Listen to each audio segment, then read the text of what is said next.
Multiplication इन virus. आज हम virus में जनन की क्रिया पढ़ेंगे। उसमें वायरस के अंदर मल्टीप्लिकेशन कैसे होता है, मल्टीप्लिकेशन और रेप्लिकेशन। वायरस में मल्टीप्लिकेशन न्यूक्लिक एसिड का रेप्लिकेशन होता है। न्यूक्लिक एसिड के रेप्लिकेशन से ही नए वायरस के कण बनते हैं, विरियन जो होते हैं वो कण बनते हैं। तो इस क्रिया के अंदर वायरस के जो मल्टीप्लिकेशन में ये वायरस अपने होस्ट सेल से जिस पर भी अटैक करेगा उस होस्ट सेल के सारे मेटाबॉलिक जो फैसिलिटीज जो होती हैं उसको अवेल करता है और अवेल करके ही उनमें अपना नंबर बढ़ाता है और मल्टीप्लिकेशन के द्वारा, रिप्रोडक्शन के द्वारा ये अपना नंबर बढ़ाता है। वायरस में मेनली दो तरह का न्यूक्लिक एसिड रेप्लिकेशन हो गया इसके अंदर। तो रेप्लिकेशन भी किसका होगा? केवल उसके न्यूक्लिक एसिड का। इसमें सेकेंड उसकी वो होस्ट मेटाबॉलिक एक्टिविटीज को अवेल करता है और अपना नंबर बढ़ाता है।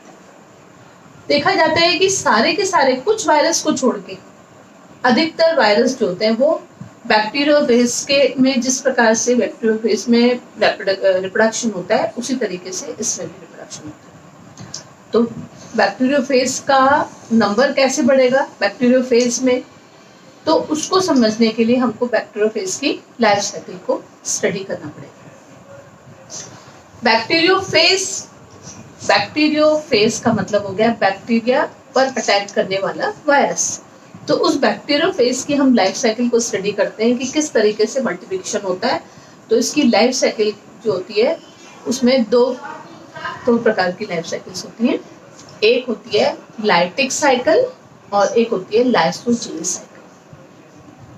इन दोनों फेज के अंदर हम अलग अलग तरीके से रिप्रोडक्शन पढ़ेंगे कि किस तरीके से वायरस होता है जो अपना नंबर बढ़ाता है। फर्स्ट स्टेज जो होती है, फर्स्ट को हम कहते हैं लाइटिक साइकिल। बैक्टीरियोफेज के अंदर उसकी लाइफ साइकिल का फर्स्ट टाइप है लाइटिक साइकिल। लाइटिक साइकिल के अंदर बैक्टीरियोफेज जो होते हैं उसमें उग्र प्रकार के होते हैं, विरुलेंट होते हैं। विरुलेंट का उग्र है, उग्र मीन्स ऐसे वायरस जो किसी भी बैक्टीरिया पे गए तो उस उग्र होने के कारण उस बैक्टीरिया का वो लाइसिस कर देते हैं, उसका विघटन कर देते हैं और उस मृत कोशिका के अंदर अपने ही न्यूक्लिक एसिड का नंबर बढ़ाते हैं, अपना ही नंबर बढ़ाते हैं।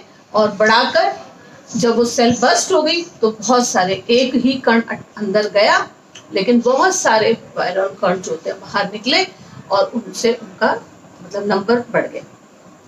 तो फर्स्ट जो होता है वो है लाइटिक साइकिल। और लाइटिक साइकिल के अंदर बैक्टीरियोफेज जो होता है वो विरुलेंट प्रकार का होता है, उग्र प्रकार का होता है। सेकेंड प्रकार का जो आपका साइकिल है वो है लाइसोजेनिक। लाइसोजेनिक साइकिल के अंदर बैक्टीरियोफेज जो है वो अनुग्र प्रकार का है, नॉन वायरुलेंट है। नॉन वायरुलेंट का मतलब है कि जब इस तरह का जो वायरस जब किसी भी बैक्टीरियल सेल के अंदर जाएगा तो उस बैक्टीरियल सेल को वो नष्ट नहीं करता क्योंकि ये अनुग्र प्रकार का है, नॉन वायरुलेंट है। अनुग्र होने के कारण ये क्या करेगा, जैसे ही बैक्टीरियोफेज किसी बैक्टीरिया के अंदर गया तो बैक्टीरिया में जाके बैक्टीरिया के जीनोम के साथ खुद का भी जीनोम समाकलित हो जाता है, इंटीग्रेट हो जाता है और बहुत सारी कई सारी जनरेशन में ये वायरस जो होता है वो अपना नंबर बढ़ा रहा है लेकिन उसमें उसका खुद का जीनोम भी है और उसके बैक्टीरिया का भी जीनोम होता है। कुछ परिस्थितियों में जाके, आगे की परिस्थिति में जाके उसका फिर लाइसिस हो सकता है और लाइसिस होके वो उस सेल को डेड कर देगा और बहुत सारे वायरल पार्टिकल बाहर निकलते हैं। इस तरीके से दो प्रकार की बैक्टीरियोफेज में दो प्रकार की लाइफ साइकिल्स होती हैं, lytic and lysogenic. Lytic cycle and lysogenic. अब हम दोनों स्टेजेस को, दोनों लाइफ साइकिल को अलग अलग तरीके से पढ़ेंगे कि कैसे उसका डायग्रामेटिकली शो कर रखा है, स्टडी करेंगे कि लाइटिक साइकिल कैसा होता है। अब है लाइटिक साइकिल जो है हम लोग ये पढ़ रहे हैं कि इसमें बैक्टीरियोफेज बैक्टीरिया का लाइसिस कर देता है। तो इसमें बहुत सारे इनको स्टेप्स में बांटा हुआ है और ये मेनली 4 स्टेप्स हैं।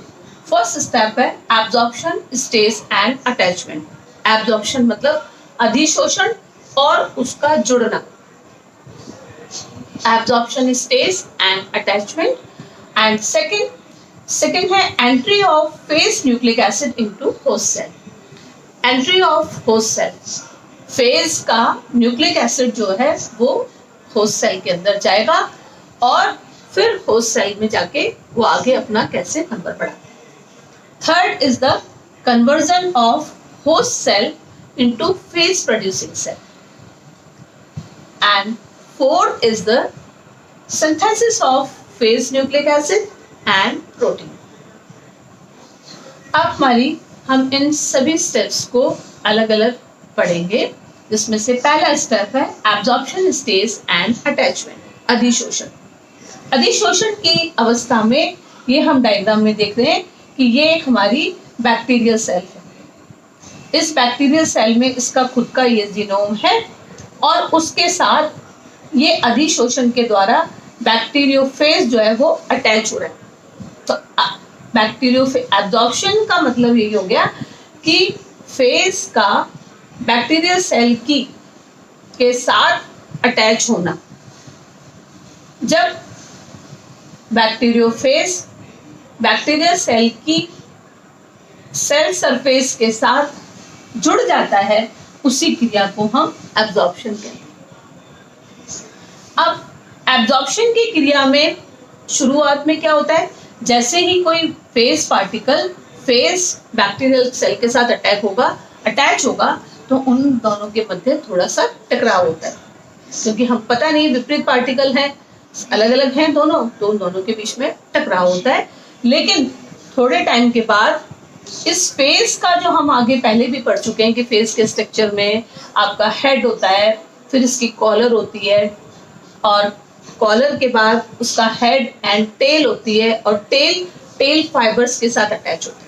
टेल फाइबर 6 टेल फाइबर है, जो भी जब एब्जॉर्प्शन की रिएक्शन होगी तो टेल फाइबर बैक्टीरियल सेल के सेल सरफेस के साथ अटैच हो जाते हैं। उस अटैचमेंट के लिए भी दोनों के बीच में, इस phage particle and bacterial cell के बीच में म्यूचुअल एफिनिटी होनी चाहिए। म्यूचुअल एफिनिटी होगी तभी ही जो दोगे फेज पार्टिकल बैक्टीरियल सेल के साथ अटैच होगा। इसके लिए हमको पता है कि बैक्टीरियल सेल के कुछ रिसेप्टर जोन एरिया होते हैं, उनमें उनके मॉलिक्यूल्स, उनका कॉन्फ़िगरेशन और फेज का जो टेल फाइबर के साथ का जो लास्ट पॉइंट है उसका कॉन्फ़िगरेशन में दोनों में संपूर्णता होनी चाहिए, कंप्लीमेंट्री होना चाहिए, तब फेज पार्टिकल बैक्टीरियल सेल के साथ अटैच हो जाता है। तो ये आपका लाइटिक साइकिल का फर्स्ट स्टेप हो गया एब्जॉर्प्शन।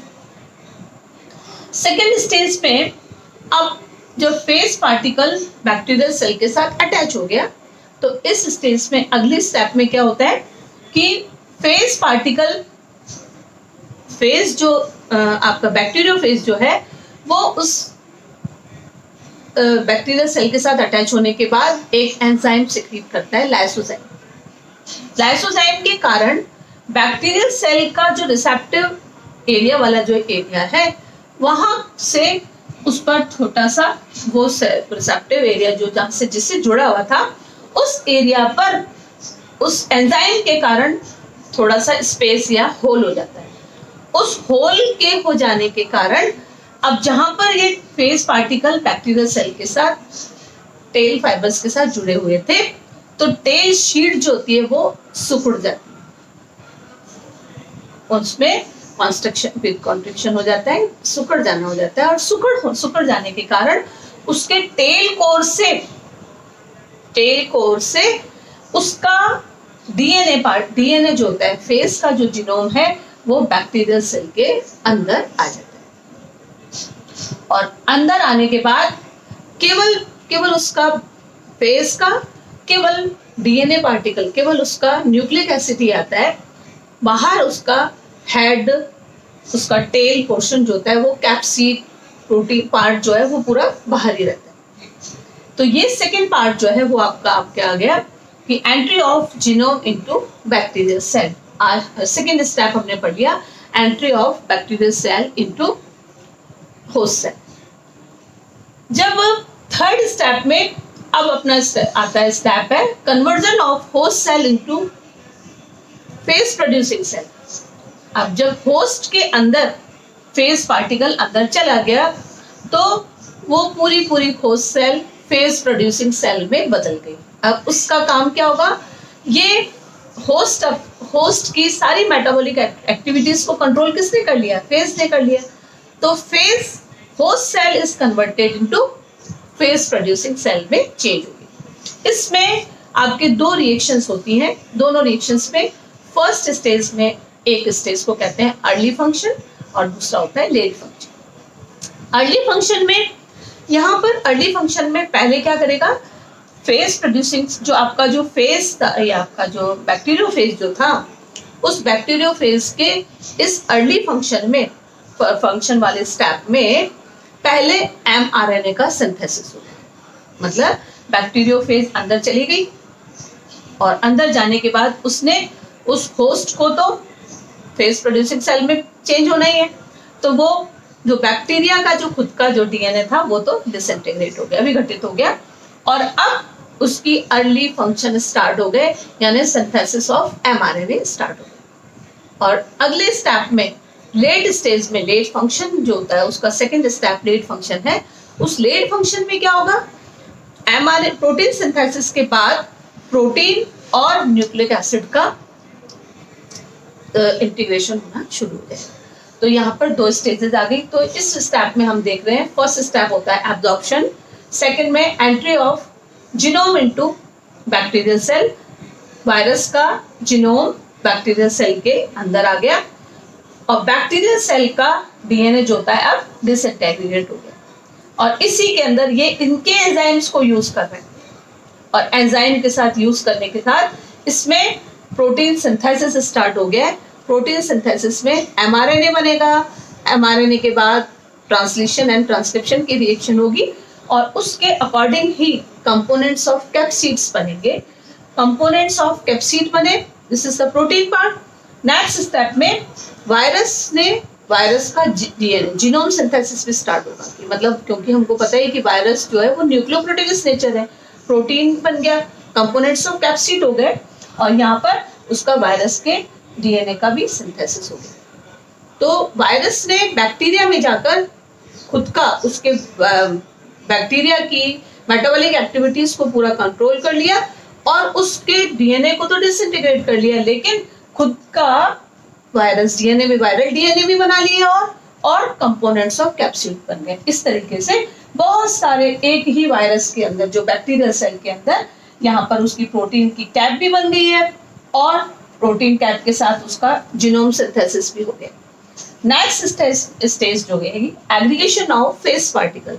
अब जो ये अलग अलग तरह के जो कैप्सिड बने हैं, डीएनए पार्टिकल्स बने, उन सबका एग्रीगेशन नेक्स्ट स्टेप में होता है। तो इस तरीके से एक ही वायरस जो बैक्टीरियल सेल के अंदर अटैक तो एक ने किया था, लेकिन बहुत सारे फेस पार्टिकल इसके अंदर बन गए।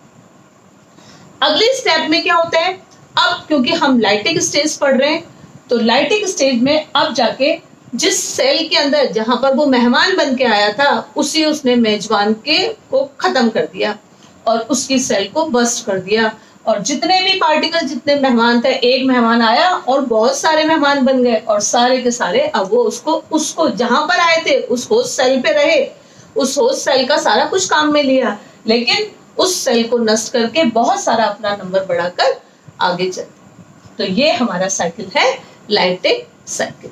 Thank you.